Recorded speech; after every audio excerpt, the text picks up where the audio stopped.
Start off with a shout out to Tracy Fuchs in women's field hockey with another Big Ten championship. Awesome accomplishment for that group. Excited for them to start their NCAA tournament play, and wishing them the best of luck. You know, the Cats in athletics continue to do a lot of great things. It's awesome to see, and awesome to see the community that's built around this athletic department. Disappointed with our loss out at SC. You know, we had opportunities to capture some momentum there in the first half. You know, we were still in a position to be within striking distance late into the third quarter, even in early into the fourth quarter, down 11 points, and you know, ultimately we didn't get the job done. You know, I have to do a better job coaching this team. We need to do a better job of performing on game day, and really excited to bounce back and get back to our winning ways. Excited to be back at home, and excited to celebrate a trailblazer in college football in George Jewett this weekend, competing for the George Jewett Trophy against Michigan. Michigan's a really good football team, 7-2. Coach Moore's done a great job. They're running the football at a really high level. Young, very talented quarterback that has started to settle in and is playing at a really high level. And when things do break down for him, extremely scary. You know, when he starts to utilize his legs and take off with the football. The job that they've done at Michigan over the years, and specifically the last two on defense, is a really impressive unit overall. Really balanced football team, really well coached in all three phases, and a great challenge for us as a program, getting back at home, and you know, the challenge of facing a really good Big Ten opponent. Coach, the Big Ten released a statement saying that USC should have been flagged for a 15-yard penalty the second time number 80 entered the game. I was just curious if you had a reaction to that. Yeah, you know, ultimately, you know, yes, they're by the rule book. There could be a flag on that second punt. Ultimately, I don't put that on the officials. Like, I don't know how the officials are supposed to know which 80's in the game. Hey, which Sam is under that helmet? You know, like, ultimately, I don't put this on the officials. I put this on me. You know, opportunity to evaluate. It's my job to put our guys in the best situation to go perform and execute on game day. In the situation that we experienced Friday night, I didn't put our guys in that position. Ultimately, we will totally change how we go through our pre-game roster review based on all the information that we collected, and do everything in our power to make sure that something like that you know, doesn't happen again. Jake, Coach, how does just the way this program has historically fared at Wrigley Field sort of provide a little motivation for you guys moving into this weekend? Yeah, like, first off, so thankful to the Cubs for the opportunity to play a home game at Wrigley Field. But secondly, I think it's the message, and the truth is, you know, we've been pretty good at home this year, and we're playing at home.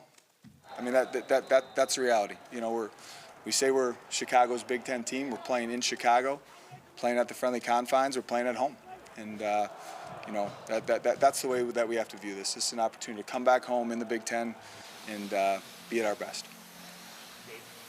Last year, you addressed the sideline issue at Wrigley. Now you've played 3 games there in 2 years. Do you feel like you have a better handle on some of the logistics that playing there present, and are there going to be any things different this year? Yeah, you know, ultimately, I think the Cubs have just done a really good job of positioning us, you know, as you know, the evolution has moved forward. Iowa back in '23 was pretty unique, being on the same sideline. But honestly, the setup last year, I think, you know, unless you like are really paying attention, you don't feel like it's any different. I mean, the sideline has slid down a little bit. It's a little off center, but ultimately, I think it positions both teams and both staffs to operate at an optimal level, and that's a credit to everyone involved on getting that done. PFF isn't always perfect, so maybe the internal numbers look a little different, but they've charted 17 missed tackles against Nebraska and then 17 again versus USC. How does that get addressed before playing a team that can run the way Michigan can? Yeah, I mean, if we want to play winning football and defense, it starts with tackling well and playing with good leverage. We did not tackle well against Nebraska. USC can challenge you in a lot of ways in terms of the way that they operate as an offense, the athletes that they have, the space that they try and attack, and there's no one in this facility, starting with myself, Coach McGargle, everyone on our defense that thought our overall performance Friday night was up to the standard. And to your point, Matt, it's something that we have to tackle better. I know we emphasize it in practice. We're not taking our foot off the gas in terms of the way that we approach it, but Michigan will certainly challenge that. We're going to have to play better on Saturday. Yeah, Sponge. Coach, return of Migo Jackson this past Saturday. Firstly, what did it mean to have him back? And secondly, what type of role do you see him playing for the remainder of this season? Yeah, his practice and performance will dictate how many opportunities he gets. But what Migo has, done and earned is the fact that coming off a long-term recovery from the injury preseason, positioned himself to be someone that's trusted by his teammates, trusted by this staff to put him in the game once he was back to full health against USC. And I think as he gets more reps in game, more reps in practice, he's someone that definitely can be a huge contributing member of that D-line in a rotational piece. And, you could tell he was knocking a little bit of rust off, but excited to have him back. Paul.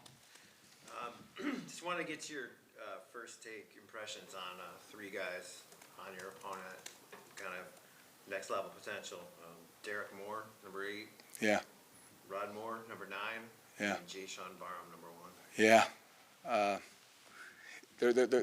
They're problems. I mean, really good players. Number 1 specifically, I mean, just twitchy and active, high motor.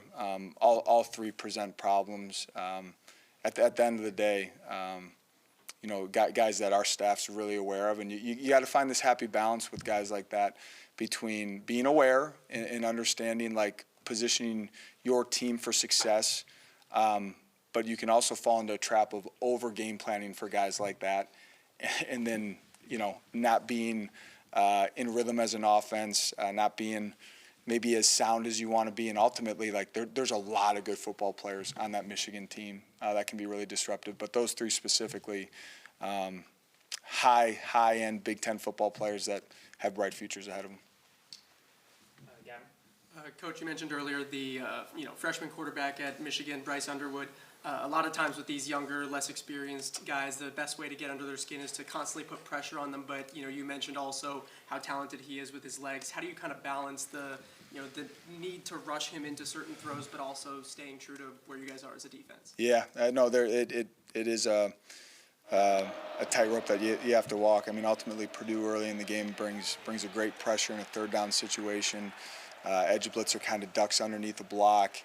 Bryce gets just a little glimmer of space to take the edge and takes off with his feet, and those are the things that frustrate you as a defensive play caller. You feel like you put your team in a really good situation, and ultimately a slight level of execution within your role within the defense isn't delivered upon, and an athlete like Bryce takes off and really makes you pay for it. So it's finding that balance. I mean, there's a prime example even going back to our game against USC where I think Tim dials up the perfect timing with the pressure. USC's quarterback feels it. Our edge piece gets kind of buried in the tackle. He takes off, extends the play, and makes a completion in man coverage that's going to get completed when he has that much time against that type of pressure. When you're dealing with these types of quarterbacks, these types of athletes, you can't become passive. You have to find ways to apply pressure. But you better understand your leverage and your responsibility within the call, because you give these guys any room to avoid that, it can become really scary with them either extending the play to make a throw or taking off with their feet.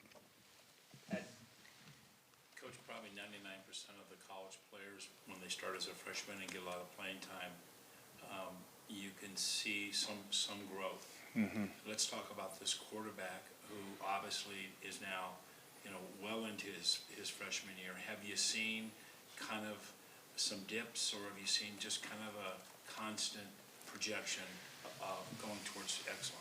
Yeah, I think like with any growth out of a young player, it's never perfectly linear. Like I'm sure there's moments in the Purdue game where he wished he had a few plays back, but I think the thing that's consistent is you start to see a guy that's feeling more and more comfortable within the offense. You can see a staff that's more and more comfortable with him operating the offense, and understanding what they have in him, what his strengths are, maybe some things where he has some needed growth. But at the end of the day, like he's extremely talented, poised, competitive, and has made progress throughout the entire season. And what a great challenge for us. We got to find a way to get him out of rhythm, get him uncomfortable, and do our best to really force him to.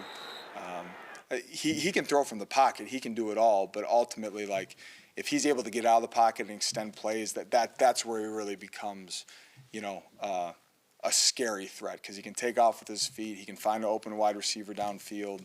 We're going to have to do a great job of understanding how we work together to keep him in the pocket. Plus, with his size, it's good to have more than one guy around him, kind of populate him as best you can.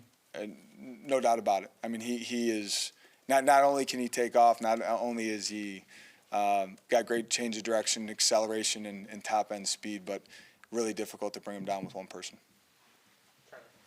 Coach, another successful week running the football. How do you think bringing in Ryan Olson has continued to pay dividends for your team?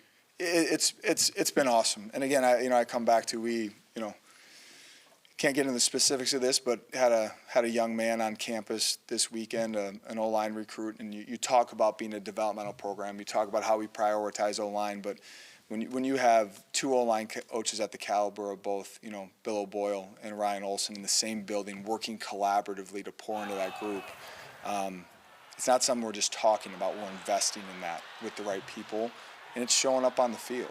And again, I think the two of them do such a great job of working together, and the balance of that allows Ole to really focus his part of the week early in the week in terms of the game plan, where Bill's focusing on continuing to develop guys and reviewing some of the film. Like that collaboration has been something that we're really excited about to see it continue to blossom. And coming back to Friday night, I think part of the frustration around some of the momentum that was possible there in the first half is ultimately if we're going into half with a tie ball game or up one score, you're able to really lean into your rhythm of who you are as an offense. You start to get down 2 scores against a team like USC. Maybe you're out of that rhythm a little bit, but that rhythm when we're at our best on offense is a direct credit to our offensive line, our tight ends, and the coaching that's behind those guys. Coach, you've been doing the swinging gate thing on extra points, and you get USC to jump off sides on one of them, but you decline the penalty. What sort of factors went into that decision? Yeah, we definitely didn't expect them to jump off sides in that scenario as much as we've shown it. That was surprising. It's funny in my work with our senior analyst Jeff Kopp. We talk about these types of scenarios and review them every week on Monday evenings. This one specifically came up, I think, in the Old Dominion Appalachian State game a couple weeks ago, and Jeff and I talked about it. And what it really came down to, like situationally, where the score was at. Ultimately, we were in a position, I believe, to tie the game up 14-14. And at that point, we just felt like the risk reward of moving it to the yard and a half line and going for 2, it was best to tie the ball game up. But good question. Coach, how do you assess just the way that your running backs fared, given that you had availability issues this past Friday? And do you have injury updates on Joe Hyman and Deshaun Reader? Yeah, we were really optimistic that both Deshaun and Joe were going to be able to go this week, and ultimately neither were able to. That continues. Very, very optimistic for both Joe and Deshaun here as we approach Michigan.